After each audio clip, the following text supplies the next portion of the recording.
Welcome back, everyone, to the Complete Pineleaf. I have arrived here at the site where the orcs apparently are strewn about, and we have this big pile of ash here and many burnt bodies. And what do you have here? This appears to be the leader, this Ugluk. You stare at the defeated Ugluk and wonder if Boromir rests comfortably from wherever it is he watches, now that the leader of the band that set upon him are no more. Well, who knows? What do we have here? Confused footprints. Uh-huh. Footprints. Interesting. Footprints. Those don't look like Uruk footprints. Well, I wonder what those are all about. Hello there, Corridon. What does Horn think? Will he dare the forest of Fangorn? You say some of those tracks led towards Fangord? They're likely not those of the halflings, for Eomer was certain that no one left the site of the battle without his knowledge. They may then be the tracks of Aragorn, Legolas, or Gimli. What brought them towards Fangorn? What does Horn think? Will he dare the forest of Fangorn? I will go in gladly, but he has expressed worry about such places before. Well, what do you say, Horn, about a forest? I see how Corridon looks at me. He thinks I fear to go into Fangorn. I went into another ill-omened wood with you not long ago, Pineleaf. Do you remember? There I took a grievous wound, an injury from which I will never recover, nor would I wish to heal that hurt. I will follow you into Fangorn. What can be done to me that I should fear? Well... If we cannot help our friends directly, let us help them indirectly. My father told me his men had heard orc axes beneath the eaves of Fangorn. There must be a camp of the creatures somewhere to the north of here, among the trees. That is the way the tracks go, or is it not? We should go to this camp of orcs and slay them. While we do, let us keep our eyes open for our friends. If we cannot help them directly, perhaps this will help them in an indirect fashion. I suppose there is that. Then, let's go and see about these orcs beneath the eaves. That will be down this way, I guess. Ah, Fangorn. Well, can't be worse than the old forest, can it be? Well, I don't know. Mushrooms! Oh, I should pick those. Well, assuming they're good mushrooms, I'll have to check on that at some point, I guess. I don't like the look of that root. Be careful here. Alright. See, I knew you can't trust those roots. They can be very tricky sometimes. Alright, well, they can be as tricky as the roots in the old forest, apparently. Well, hopefully I won't run into too much that's worse than that. Now, let's see if I can find those orcs. See if they're around here anywhere. I hear the sound, and I smell the smell of smoke and orcs. Yep, there they are. So, they are definitely around here. Probably not Ugluk's group. Well, because we know what happened to Ugluk's group if no one managed to leave there alive. So this must be a bunch of tree fellers sent by Isengard, it looks like. Well, I suppose that's a possibility. Well, then let's deal with them. I'm sure that taking care of the orcs will be a nice thing to do,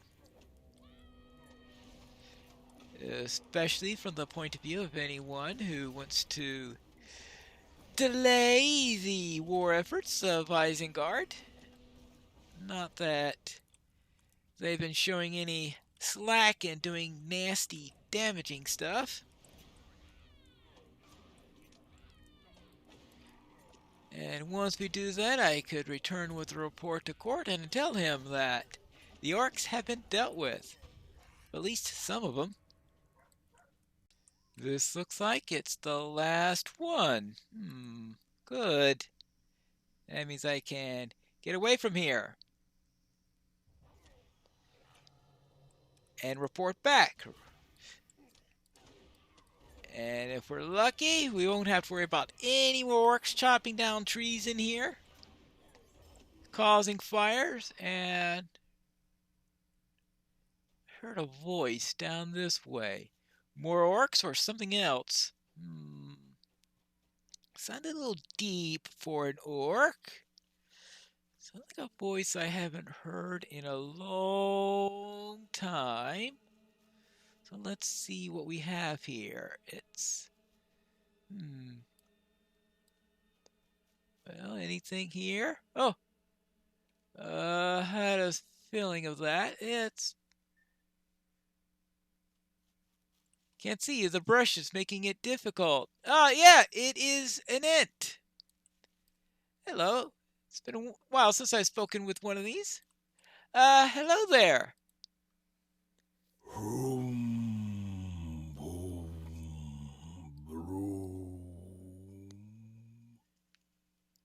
What are these small creatures that come among the trees? So many. So many. Hroom! But Gandalf saw to the elf, the man, and the dwarf. Treebeard has his guests, and others come among the trees. Baldbark was told not to let others disturb the meeting. Hroom! Boom! Broom! You are like Treebeard's guests, so small. Hroom! You should leave. It is not time for you. Hroom!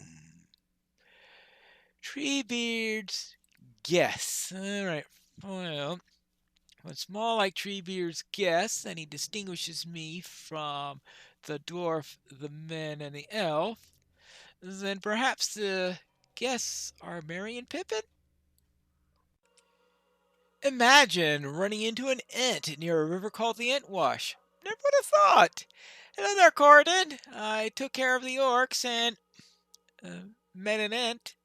I did not dare to hope the tree herders still walked in Middle-earth. It is a day of wonders, Pineleaf. Mithrandir lives, as you said, and he has returned to where he is most needed, a kingdom beset on all sides by danger. If Aragorn, Legolas, and Gimli are not safe with Mithrandir, they will not be safe anywhere. And the second wonder, I did not dare to hope that the tree herders still walked in Middle-earth, but today I've met an ent, heard his speech, and was told in no uncertain terms I was not welcome.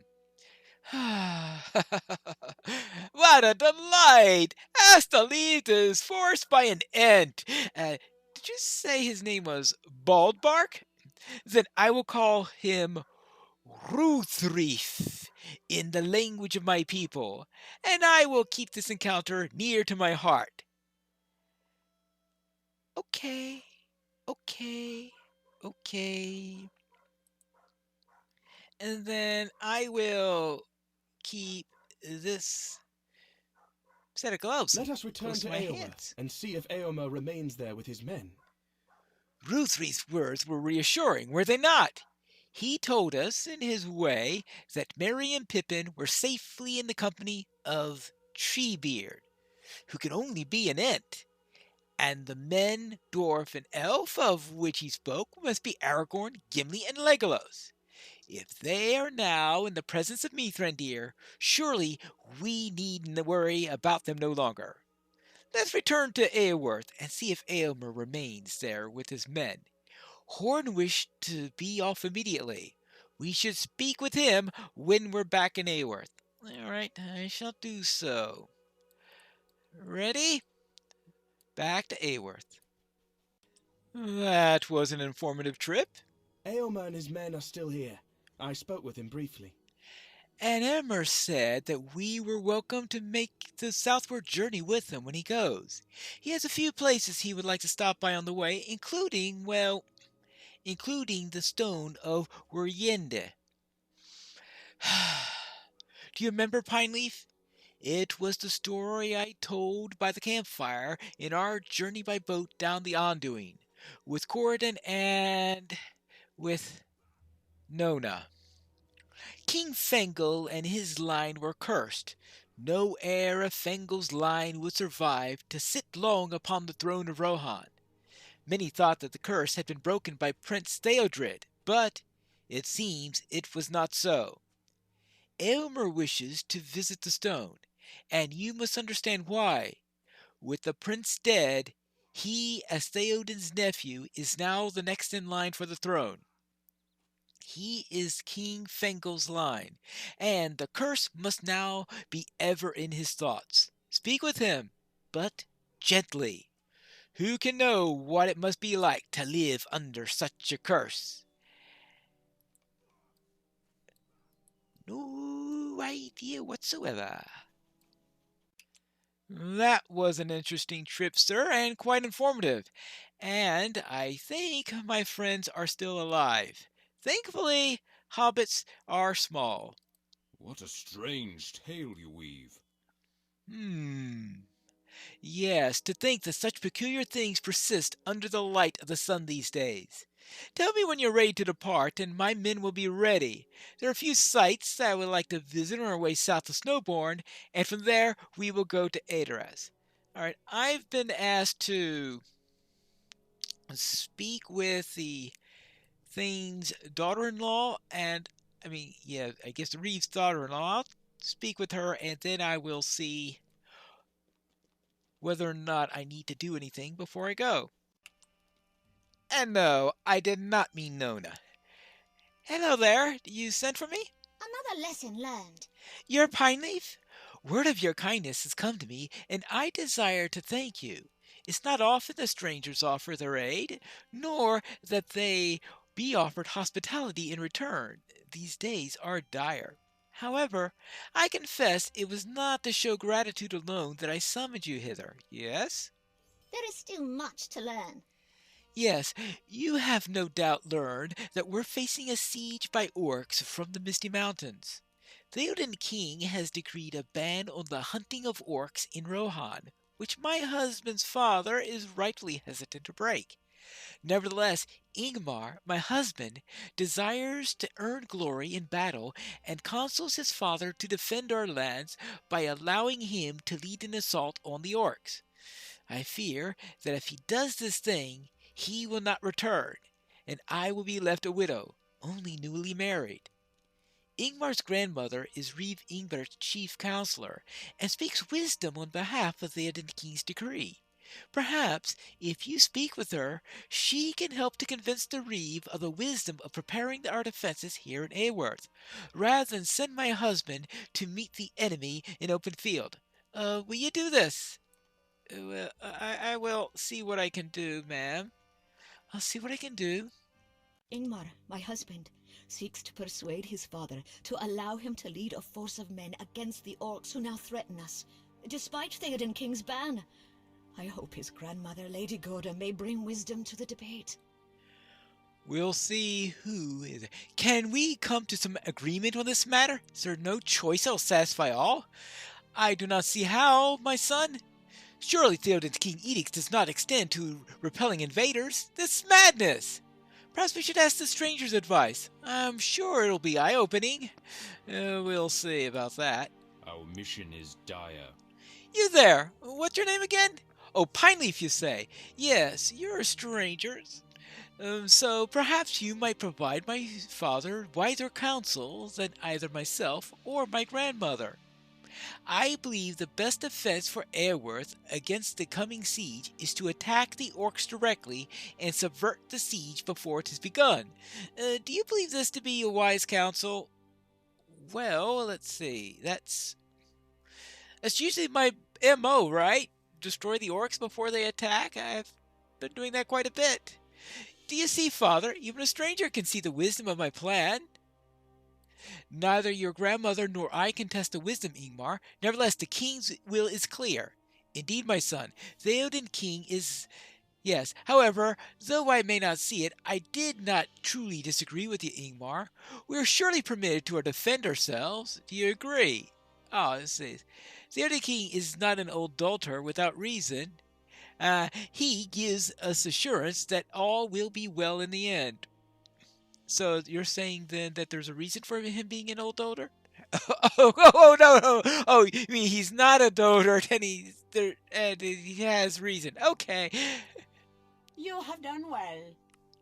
I do not deny that under ordinary circumstances, great glory might be won by attacking the foe, and perhaps the siege might be averted, but we're forbidden to attack the orcs by Theoden King himself.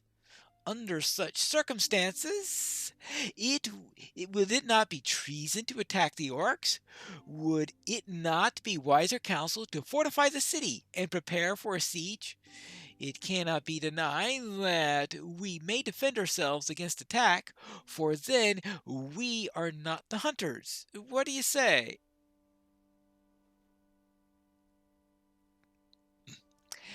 Have you seen the state of your walls right now?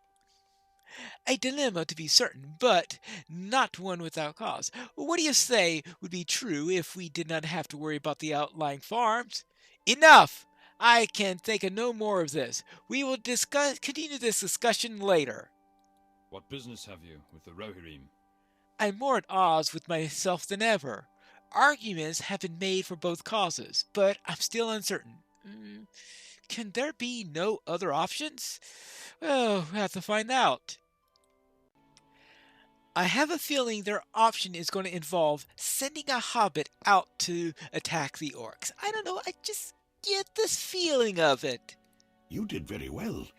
Last Pineleaf, I'm still torn between loyalty to my king and to my people. That's a very bad thing to be torn between. I need you to do this. You've seen how divided my house is, Pineleaf. However, I think Ingmar had a right of it when he said that you, a stranger, could perhaps give wiser counsel than they, for they are not so close to the situation. Will you speak with both my mother and Ingmar, learn their positions more closely, and determine the wisdom of their arguments? Perhaps then you might advise me. My own feelings interfere with my thoughts. All right. What are the choices? Either support Goda. I need you to do this. My mother, Pineleaf, is a strong woman and wise. She has long been my chief counselor and has never led me astray. In the matter of orcs, she counts that we refrain from attacking them directly, for Theoden King has forbidden it. My loyalty and my duty to the king dictates that I comply. Yet I am uneasy. Airworth itself has been raided on numerous occasions, and large number of orcs amassed not far from here in the clear preparation to lay siege upon us. Why then should we refrain from attacking them first, as Ingmar wants to? Alas, I know not the answer. Speak with my mother and learn there the heart of her arguments. Let me know if you decide that hers is the wisest course. All right. And the other side. I need your help. How I yearn to ride forth with my son and against the orcs who dare to intrude upon the lands of the house of Leotharn. Yet I know at my age that my desire, like Ingmar's, is driven more by lust for glory than for the care of my people. I'm torn, for I do not reason behind Ingmar's arguments, but I see the reason, but it is greater than my mother's, is it? The lives that would be saved by following my mother's advice would be great, but would it resolve the issue the orcs marauding in the Entwash Vale? Speak with Ingmar and learn the full reason behind his plan, and then return to me, and I may make my decision. Well, what do you say, Ingmar? Will you aid the horse lords? Bah! We stand here and debate the wisdom of attacking the orcs as if driving away invaders in the Entwash Vale could possibly be the motive behind Theoden's king's edict. There is rumor that Saruman the White, even ever the friend, an ally of the Rohirrim, oh, sorry about that. Apparently, he doesn't know that Saruman is a complete traitor, but that's beside the point. Anyway, Saruman has subjugated a tribe of orcs beneath his hand. Surely these are the orcs which the king protects. You mean the ones that I've been killing and that Eomer killed and stuff like that? Yes. Yet the invaders are from the Misty Mountains. Yes, what glory is there in holding up behind these walls, waiting for the orcs to burn them down and around us and kill every man, woman, and child within? It's cowardice. Understand, my grandmother is indeed a wise woman, but she's also stubborn. She does not comprehend the opportunities that we have. The orcs have not yet mustered enough strength to lay siege on Eorth. If we strike now, we can cripple their efforts and drive the mongrels forth from the Entwash Vale. There's no safety within the walls of the wood. Fire burns wood, and the orcs are master and the wielders of fire. Will you support my position with my father? Perhaps you may bring him courage and wisdom. Yeah, and we also have that problem with the Easterlings, and if we don't deal with the orcs, then the Easterlings could be a major problem. Yeah, there is that. Nah, I ain't gonna bother listening to her. Thank you for your help. You take a moment to convey your support for Ingmar's plan, igniting the passion for glory within Ingvar's heart. I will not remain holed up within these walls like a coward.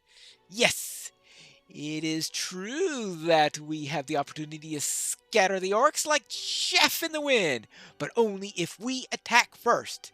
I've made my decision. Yes, good.